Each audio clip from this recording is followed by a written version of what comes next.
I couldn't believe it happened. Edward Stokes, have just made love to the most beautiful woman I have ever seen, much less known. I have no idea why she needed me. There is absolutely nothing special about me. I didn't want our time together to stop, not only because I was having such a good time, but also because I didn't want to go home to my wife, Whitney. It was so late that she couldn't help but notice. I had to tell her something. I'm really bad at lying, so I decided to tell her the truth and use cannonballs. If she forbids me to have sex with her as punishment, I'm unlikely to notice a significant difference. I found her already in bed, but still awake. Well, look who finally brought his sorry ass home. Why are you in your work clothes? Undress and go to bed. I'm dressed because I'm afraid I'll leave soon. Are you leaving? Where might you need to go at a time like this? I suspect you'll kick me out. When you find out what I've done. Whitney sat up straighter in bed. Crap, I hope you didn't crash your new car. No, nothing like this. Well, now you've completely woken me up, idiot. Come on, tell me and get this over with. It can't be that bad. Maybe. I just had sex with Stephanie Cox. Stephanie Cox, our high school classmate, with Stephanie Cox, the model. Yes. She burst out laughing and continued laughing for several minutes. You'd think I'd believe it. You want me to believe that a woman as beautiful as her wants to have sex with you. You're either high, joking, lying, or delusional. For God's sake, she can have any man she wants in this city, married or unmarried.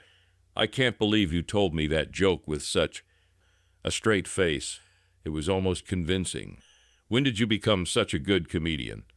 She continued to giggle. I was a little angry at her for that comment. Whitney, I'm telling the truth. Stephanie and I had sex tonight, several times. Yes, that's right.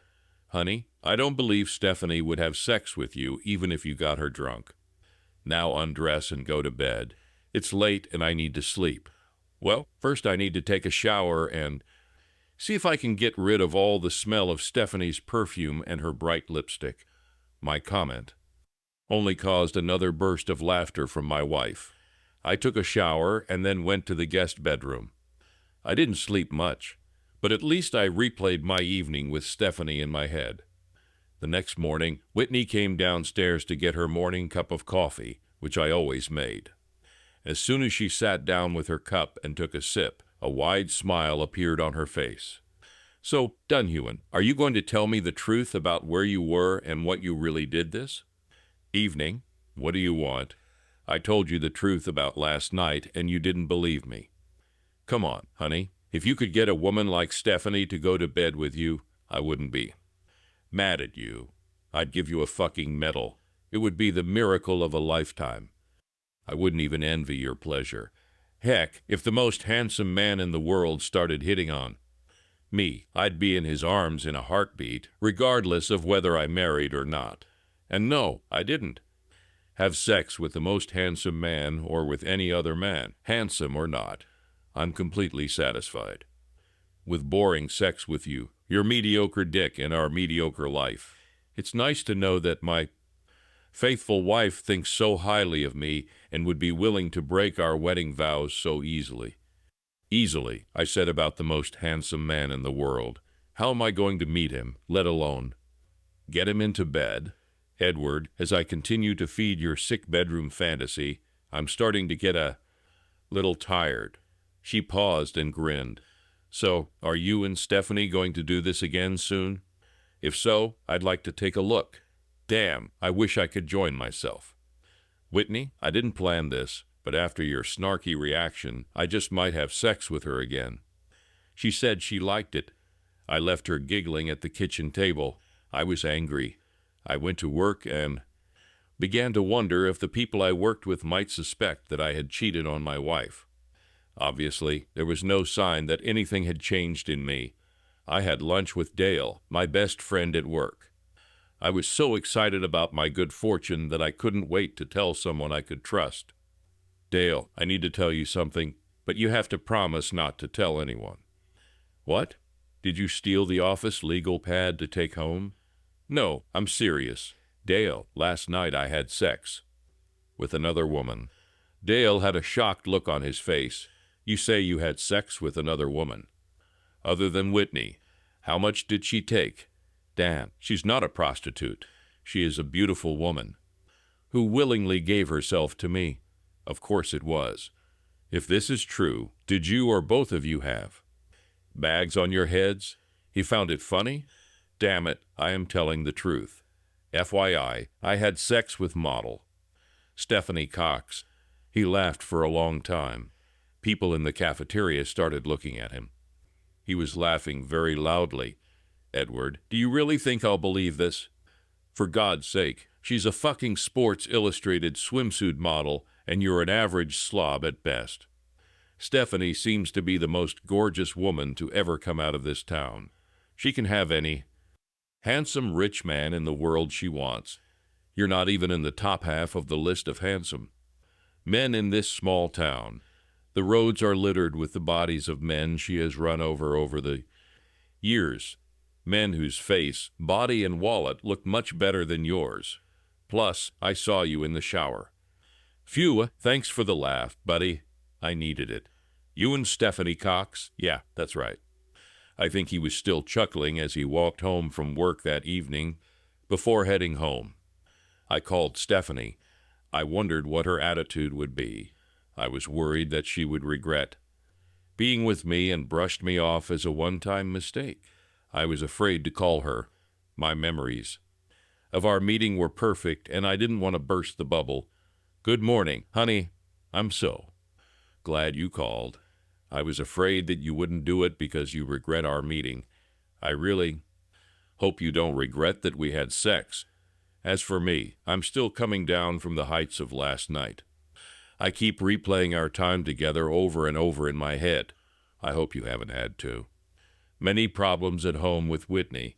Actually, no, everything is relatively normal. I'm glad. But I'm also curious. What did you tell her? Why were you so late? I told her I had sex with you. What? Yes, I told her the truth.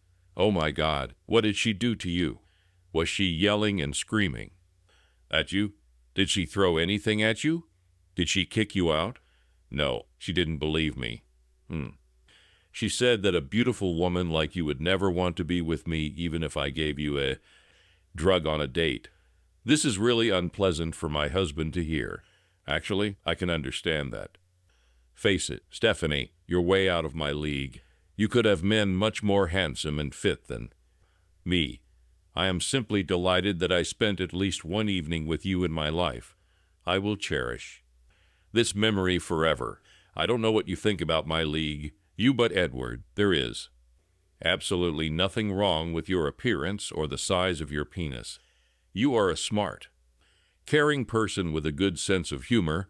People like you are harder to find than you think. It's true that I've dated some of the most handsome men in the world and found that most of them are narcissistic and superficial. They were generally bad lovers, no matter the size of their penis.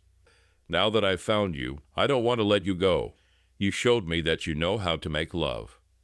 To a woman, not just sex. Last night was the best lovemaking I've ever had because you are a real man. Actually, Edward, I'm glad she treated you badly. I hope that her reaction will make you more likely to want to meet again. I really want to continue what we started, even if we change. With me, I don't need my wife's disrespectful reaction to make me want to make love to you again. I definitely want to repeat. If she doesn't want to believe that I'm having sex with you, that's her problem. Edward, please be honest. Did you really enjoy it so much that you're willing to risk your marriage? I don't need time to think about my answer. I think our meeting was the best time I have ever spent with any woman. For me, this is an easy choice. I want to spend at least one more night with you, no matter the consequences. Maybe we can see if we can do even better next time. Edward, I'm sure we have reserves. Stephanie, you're making me horny right now, just by talking about it. When do you think we can get together again? How about a long lunch? Tomorrow. I'll agree if we meet at my house and invite me to lunch. A really long lunch. If you don't mind, I don't mind. Then, see you, love. She made a kissing sound before hanging up. I didn't do my job very well for the rest of the day. I went home at 5 thinking about tomorrow's lunch. Whitney picked up where she left off. Glad to see you home, lover. I'm guessing you have a hot date with your friend Stephanie tonight. No, but we do have a noon planned for lunch tomorrow. FYI, Whitney giggled. Where do you meet your girlfriend? You promised. To let me watch next time. In her luxury use apartment? No, I didn't say you could watch. Maybe I could get Stephanie to film us so I could let you watch the video. Oh my God, my loving husband is being seduced. Was it an April Fool's joke? What will I have to do to get it back? I guess I'll just have to wear your cock out so bad tonight that you won't be able to satisfy her tomorrow, and she'll give you back to me. How about some fun before dinner for a change? Whitney, are you sure you remember how to have sex? I don't even remember the last time we did this. If you think you can make me forget the sex I had with Stephanie, you can try it. This time it was me who grinned, and in vain, as it turned out that evening Whitney and I had sex both before and after dinner, some of the best sex we had in our marriage. She even made me call her Stephanie. The sex hasn't yet been as good as the sex I had with Stephanie, but my wife and I definitely had a lot better than average. Over the next few months, I was blessed with an irregular schedule of fantastic sex with Stephanie and improved sex with Whitney. I enjoyed each one with both as if it were the last, because I was sure that something would soon happen that would put an end to my sex with one or both sexual partners.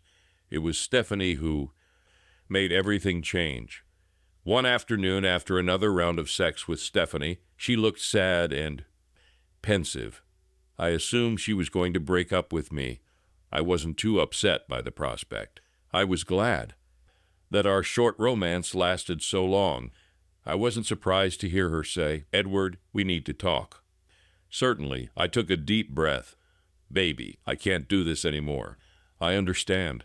I expected this. I want to thank you for every moment we spent together. You are a very special lady, and I wish you great happiness. Do you want me to leave now? No. What? Are you leaving me?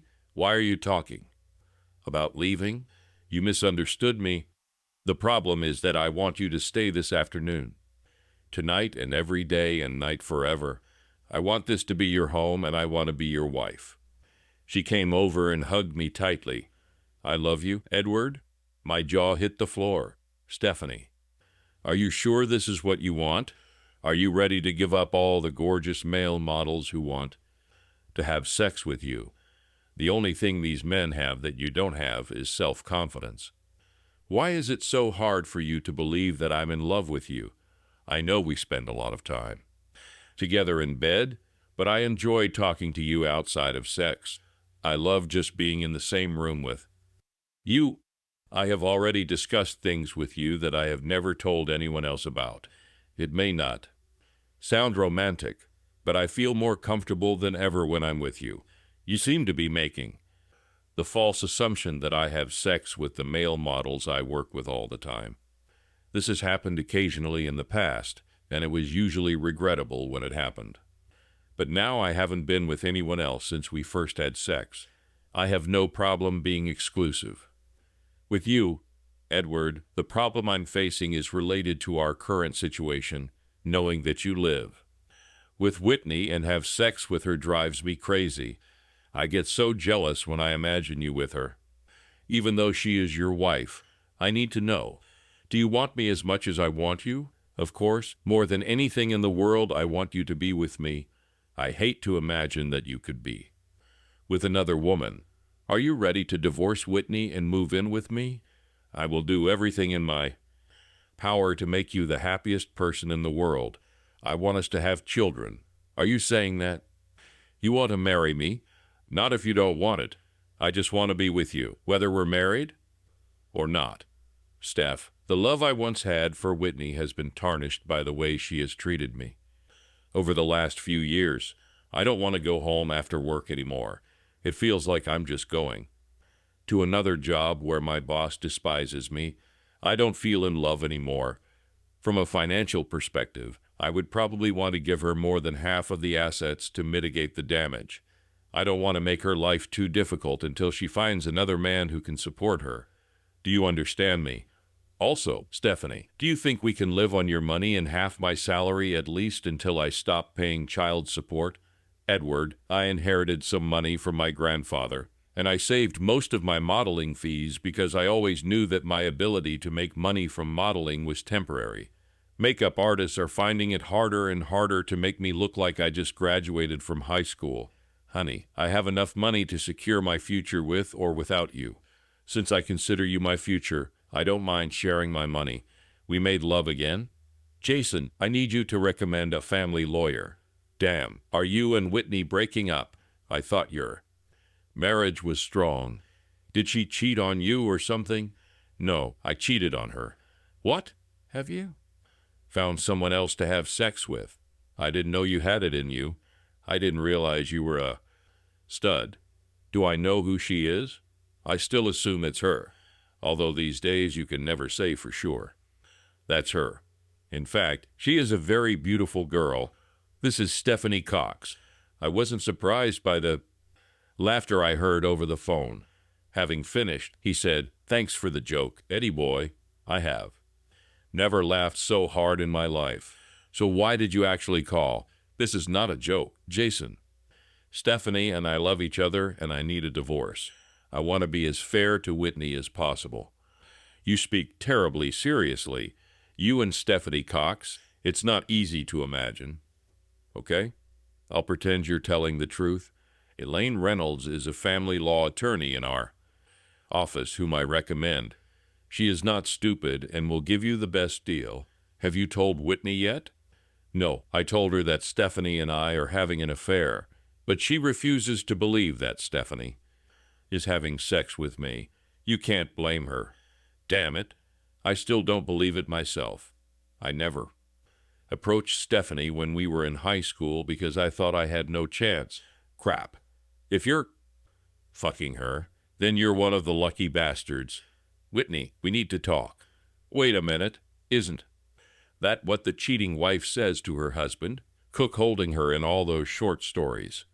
Yes, but this time it's a story about how a cheating husband tells his wife, Edward, I really hope you're not in that Stephanie Cox had sex with me story anymore. It really got boring. It went from fun to tedious. I'm already thinking about calling Stephanie myself to debunk your ridiculous story. Continue. I just wanted to tell you that I have contacted a lawyer about filing for divorce. Now just one damn minute, Buster. You went too far with this joke. It would be better if there was no application for divorce, because there will be no divorce. If I really thought you wanted to leave me, I would have just shot you instead. I don't believe stupid people should be allowed to reproduce. As punishment for your fake divorce announcement, you will not sleep in our bed today. Your only sex will be with Stephanie, who lives in your dreams. That's it, idiot. Now what else do you want to say? I'll be at Stephanie's if you need me. With these words, I walked out the door. I believe it was a Precious Moments doll that broke on the door right after I closed it. I hope so. I wanted to gouge out those huge eyes of the doll. How did she take it, honey? Not very good, I'm afraid. I think she will try to contest the divorce. I admit that I really feel sorry for her. I mean, she didn't do anything that terrible to you. I imagine the thought of divorce came as a real shock to her. Maybe I should talk to her myself and see if I can smooth out her ruffled feathers. We were good friends in high school. If you think it will help, just be prepared for loud yelling and a lot of vulgar language. I will do everything possible to soften the blow to her pride. Whitney, this is Stephanie Cox. Oh, my husband's pseudo-lover. Did you just find out that you're the other woman in my husband's elaborate cheating fantasy? It still drives me crazy every time I think about it.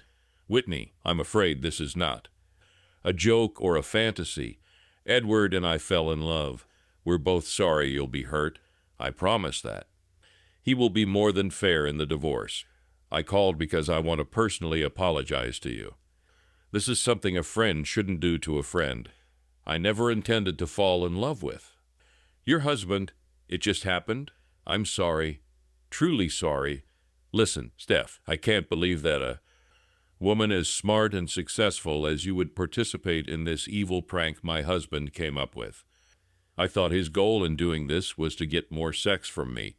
Well, I started trying harder in bed. But our sex life didn't get any better.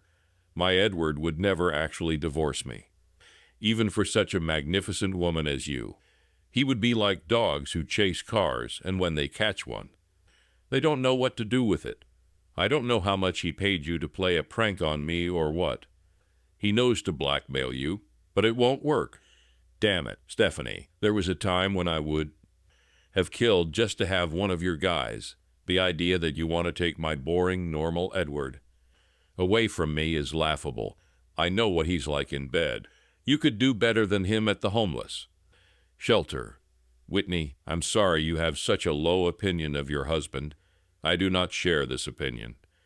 And in my estimation, he makes love very skillfully. If he and I get married after the divorce, which I hope we will, I will try not to repeat the mistakes that you obviously made. I will. Treasure what I have. Whitney, it was basically just a courtesy call. I wanted to warn you that. Tomorrow at work, you will be served with divorce papers.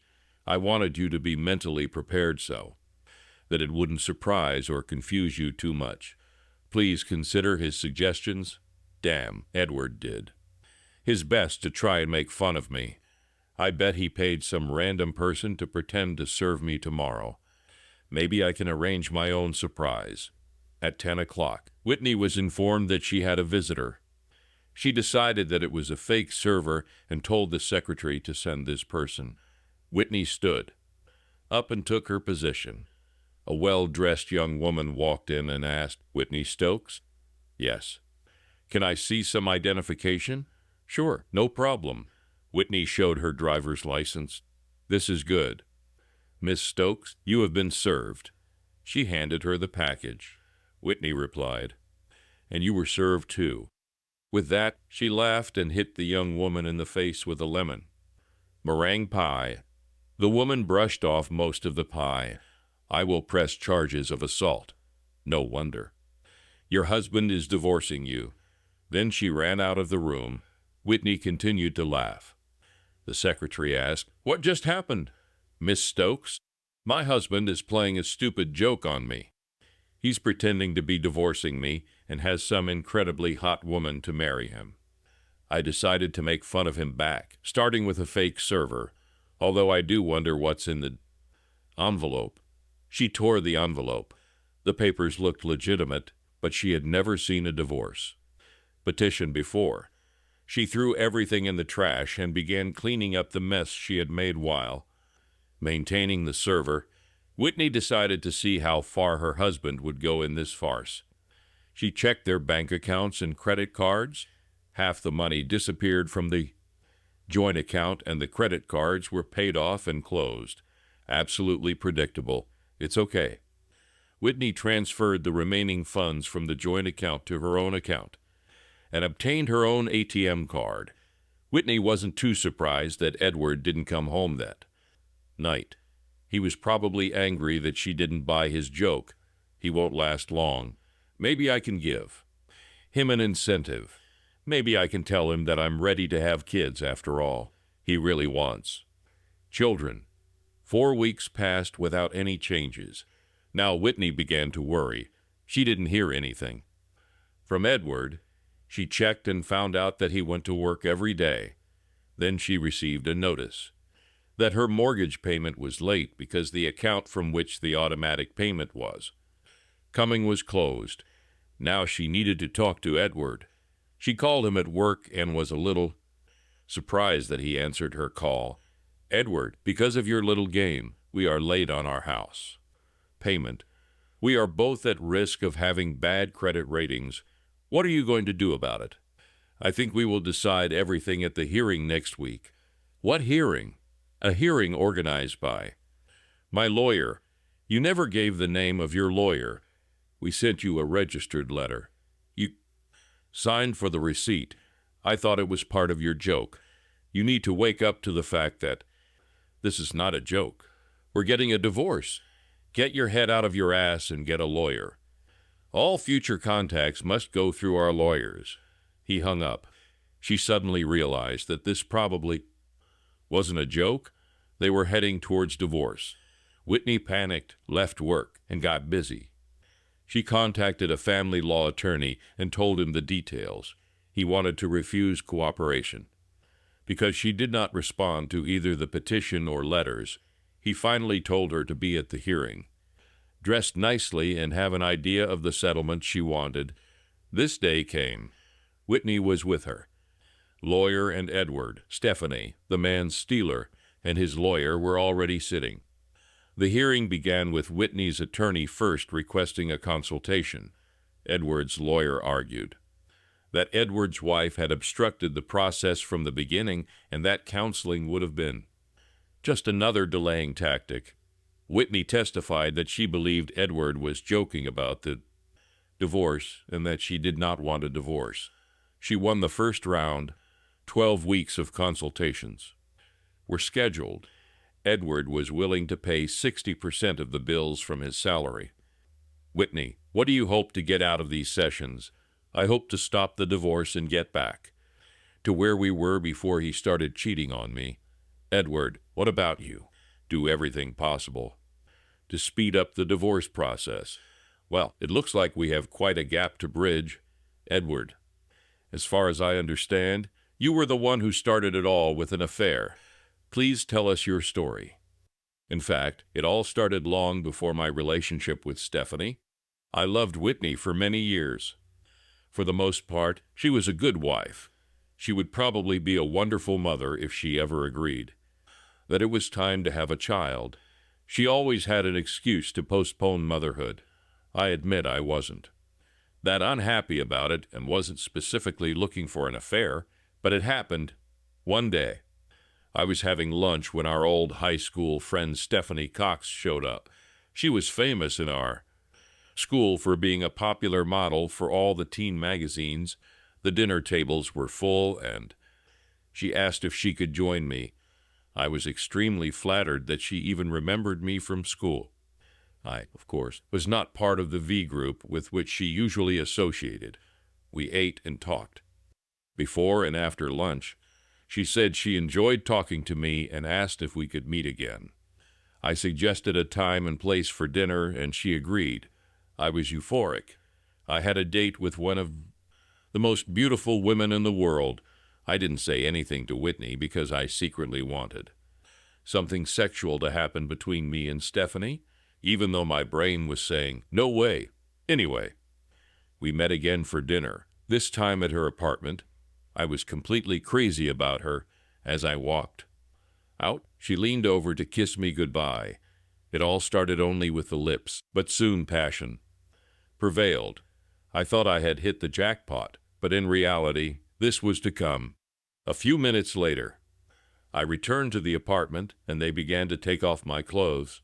I kept waiting for her to tell me that she was just playing a joke on me, but that never happened. Sex happened. Best sex of my life. Sorry, Whitney, but it's true. I felt happy and guilty at the same time. I went home and told Whitney. She didn't believe me. According to her, there was no way a loser like me could go on a date with a woman like Stephanie, let alone get her to have sex with me. This made me angry. When Stephanie said she wanted to see me again, I said to myself, what the hell? I'll just show. Whitney, as my romance with Stephanie blossomed, Whitney increasingly mocked my claims that I was. With Stephanie, she thought I was faking or delusional. There was no way Stephanie Cox would want me. I admit that Whitney has improved in the bedroom, and over the past few months, we have had the best sex of our marriage. Stephanie once said that she wanted to be with me constantly and exclusively. We decided that we wanted to be together as husband and wife, even though it meant I would have to Get a divorce. I tried to tell Whitney as gently as possible, but when I told her, she laughed in my face. She thought I was either crazy or had completely misinterpreted Stephanie's feelings when she was probably just putting up with me. When I served Whitney, she attacked the servers and threw away the papers. It wasn't until she called me about a late mortgage payment that she realized there was actually a divorce going on. The point is, even though Whitney didn't do anything terrible before Stephanie and I got together, she disrespected and ridiculed me to the point that I considered leaving her even if I had. It's impossible to marry Stephanie. My love for Stephanie is an additional reason for divorce. That's all. It's enough for today. Next week, we'll let Whitney tell her side of the story. Whitney chimed in. Why can't I say anything today? Just briefly, Edward. I'm so sorry I didn't believe you. You are a great find for any woman. I love you and want to remain your wife. Please forgive me and give me another chance. I am ready to give birth to a child from you as soon as possible. I want children as much as you do. Edward didn't say anything as he left. He was clearly excited. Whitney told her version of events, admitting her disbelief and then disrespect for her husband. She feared that Stephanie was too great a prize for Edward to refuse. Whitney promised to treat him better and get pregnant as soon as possible so they could have children. Edward simply said, too little, too late. No, it won't if you just give me another chance. The final divorce hearing has begun. Whitney looked much older. Her dress was rumpled and she was wearing no makeup other than lipstick. She looked depressed, very depressed. The judge spoke. I understand that 12 weeks of consultations did not lead to reconciliation. I also understand that the wife still wants to stay married. Mr. Stokes, this is your last chance to change your mind. Do you want to get a divorce or stay married to her? Whitney is an attractive woman with many good character traits. She can be an amazing wife to another man and mother to their children. I once wanted to be such a person. I don't want this anymore. Your Honor, I want a divorce. Fine. I declare the marriage dissolved in accordance with the terms of the settlement. Presented to me, Mr. and Mrs. Stokes, you are now divorced. When everyone stood up, Whitney remained sitting and crying.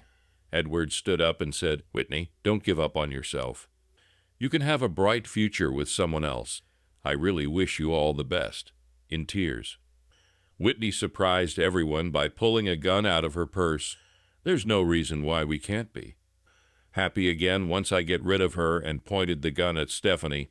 Stephanie stood up and patted her stomach. If you shoot at me, you won't only kill me. The belly, which she stroked, almost did not begin to bulge.